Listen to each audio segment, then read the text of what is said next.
আলাইকুম গাইস। অনেক দিন পর আমি আমার ওয়াইফকে বললাম যে ঝাল পোলাও রান্না করতে। সো আমার ওয়াইফ ঝাল পোলাও কীভাবে রান্না করতে হয় সেই ভিডিওটা আপনারা দেখবেন। ওকে, সো ভিউয়ার্স দেখেন, এখানে মরিচ, কাঁচামরিচ, পেঁয়াজ দেওয়া আছে। এখন তুমি কি দিচ্ছ? তুমি এখন কি দিবা? হলুদ দিব। আচ্ছা, হলুদ দিচ্ছ 2 চামচ। এটা কি? মরিচ, মরিচের গুঁড়া। গুঁড়া মরিচের দিচ্ছ, আবার আবার কাঁচা মরিচ দেওয়া হয়েছে, আবার শুকনো মরিচের দেওয়া হয়েছে। বুঝতে পারছেন? এটা হচ্ছে ধনিয়ার গুঁড়া।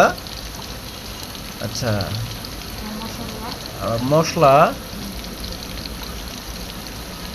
আচ্ছা, এরপরে লবণ দিবে নাকি? লবণ দিয়েছি। এগুলা দিয়ে মিক্স করতেছো, তাই তো? ওকে, আদা, তারপরে এটা হচ্ছে আদা বাটা। আদা বাটা, পেঁয়াজ বাটা, তাই তো? আচ্ছা, আদা বাটা, পেঁয়াজ বাটা দিয়ে তুমি লাড়তেছো। ওকে, তো দেখেন হালকা সামান্য পরিমাণে একটু পানি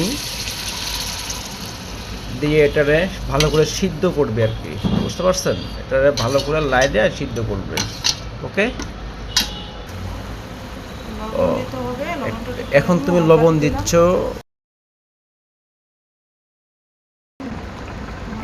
বউ, তুমি এখানে কি দিলা? আলু দিলাম। ও আচ্ছা, দিলাম আবার। এখন মানে সিদ্ধ বুট দিচ্ছ, তাই তো? সিদ্ধ বুট। এটা হচ্ছে ঝাল পোলাও, বুঝছেন? ঝাল পোলাও আমার খেতে মন চেয়েছে। আমি আমার ওয়াইফকে বলছিলাম যে আমার জন্য একটু ঝাল পোলাও রান্না করো।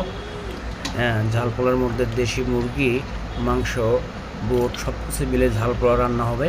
আপনারা যদি রান্না করতে ইচ্ছে থাকে তাহলে আপনারা দেখে শিখে এটা রান্না করতে পারবেন। এটার নাম ঝাল পোলাও। আসসালামু আলাইকুম ভিউয়ার্স, এই দেখেন ঝাল পোলাও কীভাবে রান্না করতে হয়। দাও, কি দিবা তুমি এখন? আচ্ছা, তুমি এখন চাউল দিচ্ছ। আচ্ছা, চাউলটা তুমি ভিজে রাখছো, তাই তো?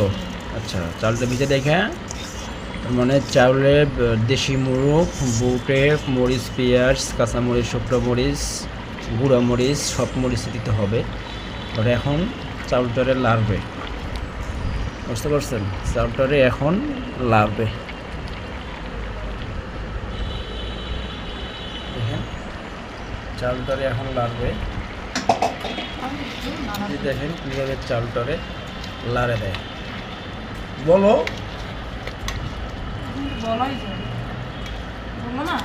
দেখছেন কীভাবে ঝাল পোলাও রান্না করতে হয়? এইভাবে ঝাল পোলাও রান্না